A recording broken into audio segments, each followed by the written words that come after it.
Nako guys, meron akong magandang balita sa inyo guys. Nagtry akong umutang sa isang loan application na makikita sa Google Play Store at hindi ako nag-e-expect ng kung ano sa kanya ha. Pero nagulat ako guys, within just 3 minutes talaga, na-receive ko na yung loan ko sa kanya. At ito pang maganda ha, walang kaltas. Wow. Buo talaga. Kung magkano yung nasa loan details, nung in-approve siya sa akin at na-receive ko na yung loan ko, talagang ganun po talaga yung na-receive ko sa GCash ko. And yan po yung pag-uusapan natin ngayon guys. Isang loan application na makikita sa Google Play Store. Na legit nga po na buo mong matatanggap yung niloan mo dito. At yung loan application na yun guys is walang iba kundi si MyPera. Talagang may pera po talaga kay MyPera loan application. Pero bago kayo pumunta sa Google Play Store para i-install at applyan tong si MyPera, nako wag muna no. Panoorin nyo muna tong vlog ko dahil dito ididetali ko sa inyo kung magkano yung na-loan ko dito at magkano yung babayaran ko na. Kasi nga buo ko siyang natanggap, magkano yung babayaran ko, no? Syempre may service fee yan, may processing fee, magkano na. Yan yung aalamin natin ngayon for today's video. Kaya kung ikaw dyan na hindi pa nakasubscribe sa aking YouTube channel, nako i-click mo na yung subscribe button, i-like itong video na to at mag-iwan ka ng comment dyan sa comment section kasi weekly po may nananalo ng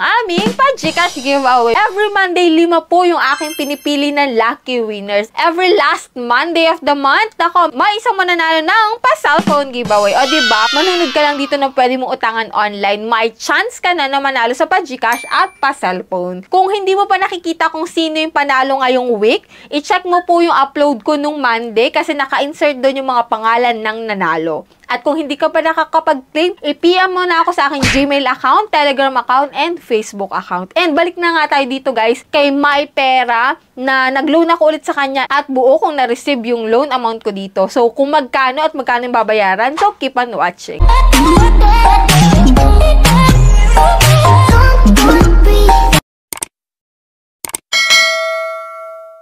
So, disclaimer no, hindi ko po ito pinupromote si MyPera. So, dito guys, sinishare ko lamang sa inyo kung magkano yung na-receive ko sa kanya na loan amount nung umutang ako sa kanya at magkano yung repayment ko para at least may idea na kayo once na itatry nyo siyang utangan. And dito sa video na to, kung mapanood mo man, mapapaisip ka kung go ka pa rin i-install or applyan to si MyPera. And ito nga pong si MyPera is available lamang sa Google Play Store. So, yun guys, may 4.6 stars siya and almost 400,000 reviews. So, marami nang nakapag-loan dito, guys. So, dito, maglalagin ka using your active mobile account and magsasend doon ng code and click mo yung confirm. And after nun, guys, meron sila ditong 30% VIPs discount. So, dahil nga nakailang ulit na akong loan dito, dahil nga po, matagal na akong user ni MyPera. So, yan, meron ng discount. Naging VIP 3 na pati, no? Anyway, borrow again. So, dito, guys, may old videos ako dyan about dito kay MyPera, yung step-by-step na pag-loan ko. Check nyo na lang yun guys kasi dito idadirect ko na agad kayo kung magkano yung na-loan ko at kung magkano yung babayaran ko. And ito nga guys, so ang na-loan ko po dito kay MyPera ulit ay 1,000 pesos. Wow. And ito po ay 7 days lamang. Sa 1,000 pesos guys,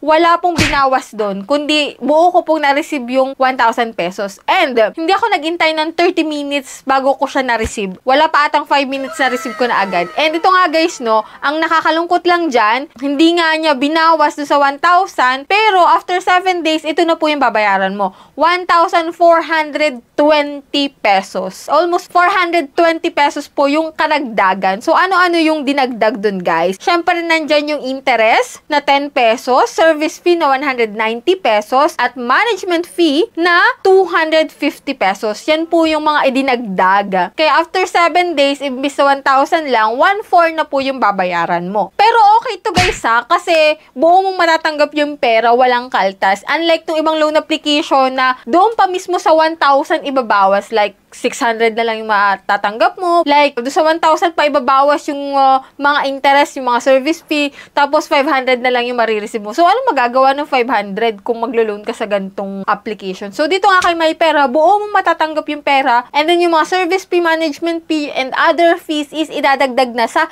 repayment period mo, which is 7 days lang to guys. So, dito guys, hindi naman pare-pareho tayo na ma-approve na loan amount. Kung sa akin ay 1,000, maaaring mas tumaas pa yung sa inyo or mas mataas pa sa 1,000. So, sa akin, ito lang yung pinapakita ko. Pero tataas pa rin yan, guys, kapag nag-reloan ka ulit dito kay MyPera. So, nadadagdagan naman yan hanggat meron kang good credit history, no? Sa mga loan application na uutangan nyo, huwag kayong magpapa-overdue para hindi lumaki yung interest na maaaring idagdag. Kasi the more na nagpapa-overdue kayo and the more na nalilate yung fees nyo, mas madadagdagan pa ng madadagdagan. So yan nga guys, bago kayo mag-apply sa isang loan application, manood muna kayo ng reviews para may konti kayong idea kung magkano yung marireceive nyo tapos yung babayaran nyo. Para hindi na kayo magugulat sa huli. And yan nga guys, no, sana nagkaroon kayo ng konting idea kung magkano maloloan nyo dito kay MyPera bilang first timer. And that's it. Sa mga nakapag-loan na dyan kay MyPera, kindly share your experiences kung magkano yung na-loan nyo, kung goods bang utangan si MyPera, at kung hindi siya nanghahara. So, comment nyo dyan guys sa comment section para at least yung mga bago pa lang mag-i-install itong si MyPera is magkakaroon sila ng thinking na uutang pa rin ba sila dito or hindi na. So, that's it. Sa mga hindi pa dyan nakasubscribe sa aking YouTube channel, kindly click the subscribe button. I-on nyo na rin po yung notification bell para updated kayo sa ganitong usapan and sa mga bagong naglalabasan ngayon na loan application. So, bye-bye na muna for now, guys. See you on my next vlog.